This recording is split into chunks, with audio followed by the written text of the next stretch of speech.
Heisman Trophy winners have all signed with the United States Football League. In 1983, it was Georgia's Herschel Walker. Walker, in his 3 years at Georgia, led the Bulldogs to 1 national title and 3 SEC championships.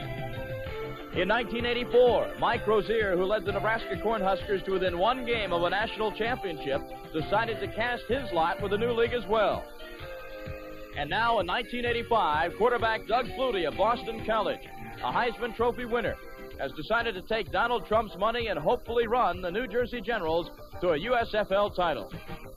These 3 Heisman winners are exceptionally well paid, but all 3 are also exceptional football players, and just one reason to watch the USFL in 1985. Hello, everyone, and welcome to ESPN's preseason look at the United States Football League. I'm Tom Eaves, and this year our show comes to you from the training camp of the USFL champions, the Baltimore Stars. And over the next 30 minutes, we'll take an in-depth look at the Stars as well as the LA Express. We'll touch on all the teams in the USFL. We'll also touch on some of the big names that could make year number 3 the most exciting yet in the United States Football League. All that and more coming your way next as its teams going into the regular season. Last year, the teams east of the Mississippi made up the Atlantic and the Southern divisions. The Atlantic division had Philadelphia, New Jersey, Pittsburgh, and Washington.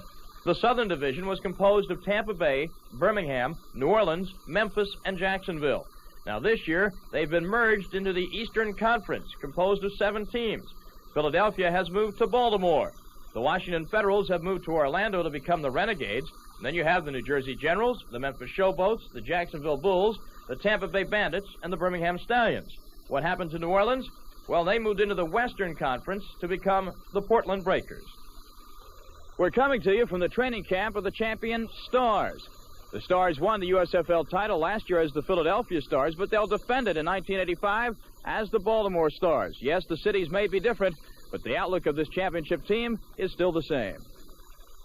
And why not? After all, the Stars are basically the same team from top to bottom that won 19 games last year and lost only 2.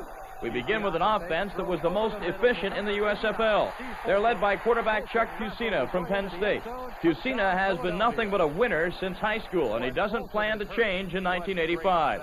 And one big reason why Fusina and the other Stars expect to be winners again is Kelvin Bryant.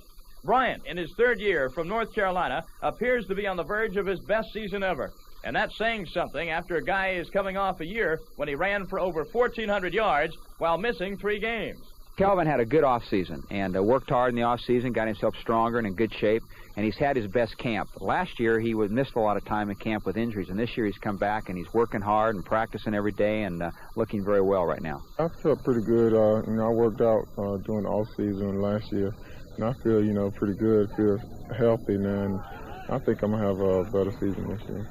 Well, Kelvin's a tremendous running back. He starts out full speed and right out with a stance, and he knows where to hit the holes and how to hit them, and he just makes our job a lot easier. I said it the first year, and I said it the second year, and I'll say it this year. I'm playing with the best player in the league, and Kelvin looks as sharp as he ever has been, and it's just fun playing with him.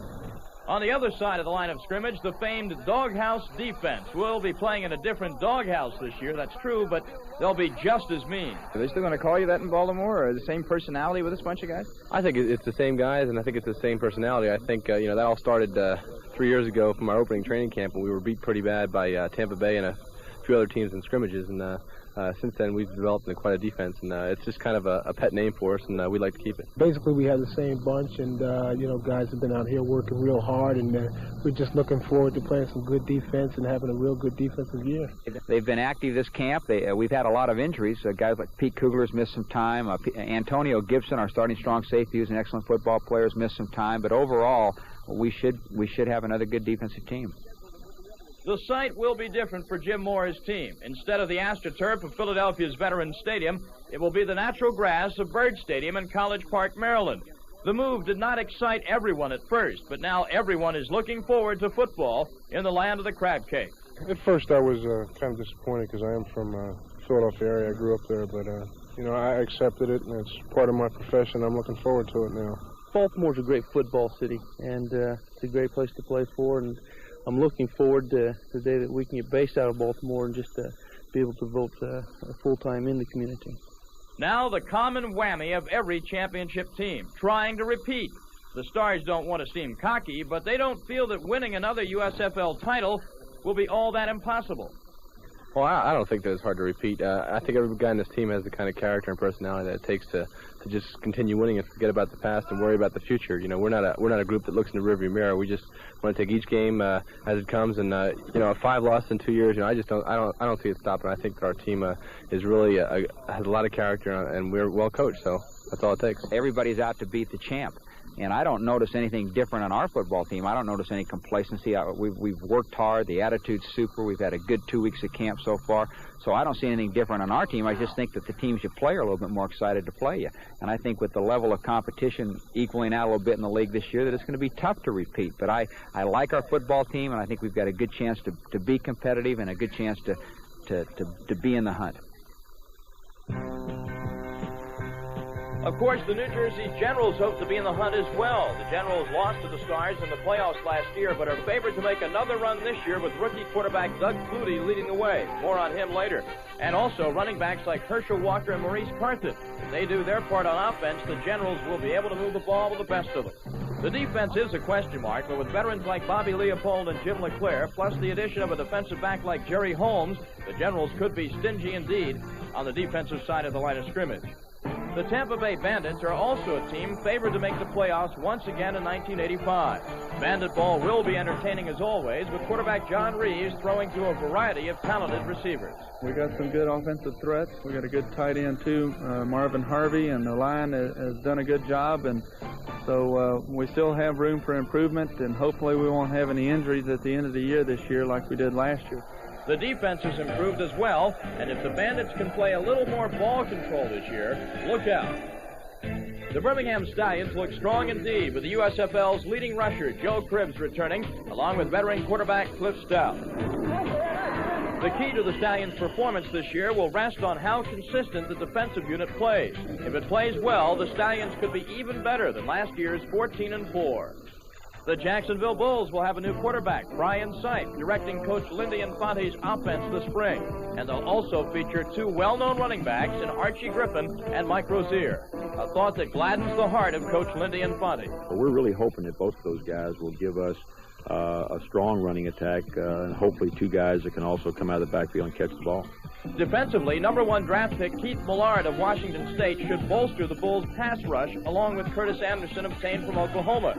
Now, if Jacksonville can only stay healthy.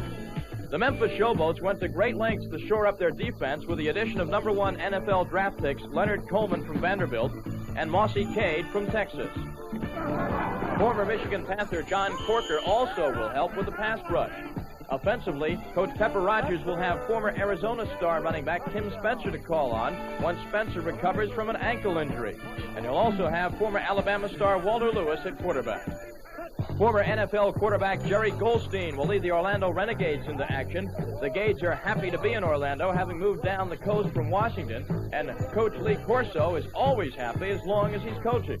I'm talking about when you get down to it, coaching's not a job, it's a privilege. The Renegades also have an